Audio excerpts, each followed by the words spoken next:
இந்த மாதிரி ஒரு 4 பேர் உங்களை அடிக்க வந்தாங்கன்னா நீங்கள் என்ன பண்ணுவீங்க? அங்கிருந்து ஓடுவீங்களா இல்லை அவங்களை எதிர்த்து ஃபைட் பண்ணுவீங்களா? ப்ராக்டிக்கலாக பார்த்தா இது ரெண்டத்தையும் முடிவு பண்ண போகிறது நம்ம இல்லை, அந்த சிச்சுவேஷன் தான். நான் என்ன சொல்ல வரேன்னு உங்களுக்கு புரியலன்னா இந்த வீடியோவை கடைசி வரைக்கும் பாருங்கள். நம்ம ஃபைட் பண்ணுறதுக்கு தேவையான 5 ட்ரிக்ஸ் அண்ட் டிப்ஸை நான் உங்களுக்கு சொல்ல போகிறேன். நானும் ஒன்றும் ப்ரொஃபஷனல் ஃபைட்டரெல்லாம் கிடையாது, எனக்கு தெரிஞ்ச டிப்ஸை உங்கள் கூட ஷேர் பண்ணிக்கிறேன், அவ்வளோதான். இந்த வீடியோ பிடிச்சிருந்தா நம்ம சேனலை சப்ஸ்கிரைப் பண்ணி லைக் பண்ணுங்கள். உங்களோட மைண்ட் வைஸ் எனக்கு புரியுது, என்னடா ஃபைட் பண்ணுறதுக்குலாம் டிப்ஸ் கொடுக்குறியா அப்படின்னு. கரெக்ட் தான். இதை தெரிஞ்சு வச்சுக்கிட்டிங்கன்னா கண்டிப்பாக நீங்கள் ஃபைட்டில் ஜெயிக்கிறதுக்கு வாய்ப்பு இருக்குது. ஃபர்ஸ்ட் வந்து கான்ஃபிடென்ட் அண்ட் டிஃபென்ஸ். பொதுவாக 1 vs 1 ஃபைட்டில் ஒருத்தன் நம்மளை பார்த்து இவன் வீக்காக தானே இருக்கான், இவனை ஈஸியாக நாக் அவுட் பண்ணிடலாம் அப்படின்னு நினச்சான்னா அதுதான் நம்மளோட ப்ளஸ். அவன் அப்படி யோசிக்கிற டைமில் நம்ம அவனை நாக் அவுட் பண்ணிடணும். இன்னும் உங்களுக்கு புரியலனா அவன் நம்ம கூட ஃபைட் பண்ணும்போது ரொம்ப ப்ரொஃபஷனலாக ஃபைட் பண்ண மாட்டான், ஏதோ ஏனா தானு அடிச்சா போதுங்கிற மாதிரி தான் இருப்பான். இன்னும் சொல்ல போனால் நீ எல்லாம் எனக்கு ஒரு ஆளா அப்படின்னு அவமானப்படுத்துற மாதிரி தான் நம்ம கூட ஃபைட்டே பண்ணுவான். அதுதான் நமக்கு கிடைச்ச கோல்டன் ஆப்பர்ச்சுனிட்டி. அந்த டைமில் எங்க அடிச்சா அவன் சுருண்டு விழுவான் அப்படிங்கிறத கண்டுபிடிச்சு டக்குன்னு நாக் அவுட் பண்ணிடணும். இது அவனுக்கு மட்டும் இல்லை, நீங்கள் இன்னொருத்தவங்க கூட ஃபைட் பண்ணும்போதும் அவங்களோட உருவத்தை வச்சு ஜட்ஜ்மெண்ட் பண்ணிடாதீங்க. எவன் எப்படி அடிப்பான்னு யாருக்குமே தெரியாது. அடுத்தது ரன்னிங். இப்போ நம்மளை ஒரு 10 பேர் அடிக்க வராங்கன்னா நீங்கள் உடனே அந்த இடத்துல என்ன பண்ணணும்? எத்தனை பேர் வந்தாலும் பரவாயில்ல, நான் அவங்களை அடிச்சு தூக்கிடுவேன் அப்படின்னு வீரப்பெல்லாம் இங்கே நிற்கக்கூடாது.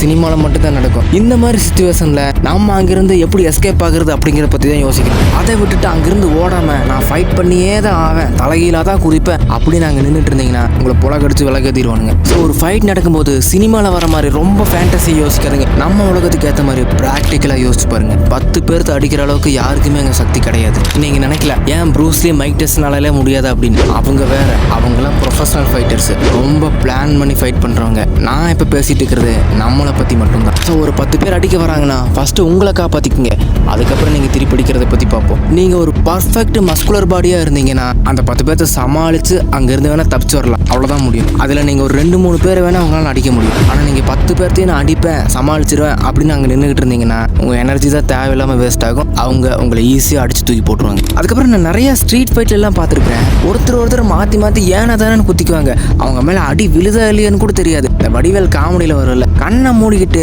கிறுக்குத்தனமாக ஃபைட் பண்ணிக்குவாங்க. நீங்களும் இந்த மாதிரி தான் பண்ணிட்டு இருந்தீங்க அப்படின்னா இனிமேல் அப்படி பண்ணாதீங்க. ப்ராப்பராக ஃபைட் பண்ண கற்றுக்கோங்க. நீங்கள் அங்கே போய் ப்ராப்பர் ஃபைட்டுக்கு ரெடி ஆனீங்கன்னா உங்களை பார்த்தெல்லாம் சிரிப்பானுங்க, என்னடா அவன் கிரிஞ்சு பண்ணிக்கிட்டு இருக்கான் அப்படின்னு. அவனுங்களை நீங்கள் கண்டுக்காதீங்க. நீங்கள் அடிக்க போகிற ஒரு அடியில் அந்த சிரிச்ச வாயெல்லாம் செதறணும், அப்படி அடிங்க. பொதுவாக எல்லா மனுஷனுக்குமே அவனோட கழுத்து பகுதி, அடிவயிறு, உயிர் நாடி, இது 3மே கண்டிப்பாக எல்லாருக்குமே வீக்னஸாக இருக்கும். அங்கே அடிக்க ட்ரை பண்ணுங்க. உங்களை விட ஸ்ட்ராங்கான ஆளாக இருந்தால் கூட இந்த 3 இடத்த குறி வச்சு அடிச்சிங்கன்னா ஈஸியாக நாக் அவுட் பண்ணிடலாம். நீங்கள் ஒருத்தவங்க கூட ஃபைட் பண்ணணும்னு முடிவு பண்ணிட்டீங்கன்னா உங்கள் ஃபோக்கஸ் பூரா உங்கள் எனிமி மேலே தான் இருக்கணும். உங்கள் மைண்டு டைவர்ட் ஆயிடுச்சுன்னா உங்கள் கவனம் சதறிடும். உங்கள் எனிமி உங்களை ஈஸியாக நாக் அவுட் பண்ணிடும். நம்ம ஊர் ஸ்ட்ரீட் ஃபைட்டை பற்றி தான் உங்களுக்கு தெரியுமே. அடிக்கிறதுக்கு மாட்டிக்கு இருக்குத்தனமாக வளருவானுங்க. அவனுங்க வளர அந்த டைமை நீங்கள் டேக் ஆஃப் பண்ணிக்கோங்க. அந்த டைமில் அவனை எப்படி அடிக்கிறது, எப்படி ஈஸியாக நாக் அவுட் பண்ணுறது, சப்போஸ் அவன் நம்மளை அட்டாக் பண்ண வந்தானே எப்படி அவங்ககிட்ட இருந்து டிஃபென்ஸ் பண்ணுறது அப்படிங்கிறது நல்லா பிளான் பண்ணிக்கோங்க. நீங்கள் போட்ட பிளானை ஃபைட் பண்ணும்போது எக்ஸிக்யூட் பண்ணுங்கள். ஈஸியாக உங்கள் எனிமியை நாக் அவுட் பண்ணிடலாம். நீங்கள் பயந்தாலுமே பயந்த மாதிரி காட்டிக்காதீங்க, அது உங்கள் எனிமிக்கு ப்ளஸ்ஸாக போயிடும். நம்ம வீடியோவில் கடைசி டிப்ஸ் என்னென்னு பார்த்தீங்கன்னா,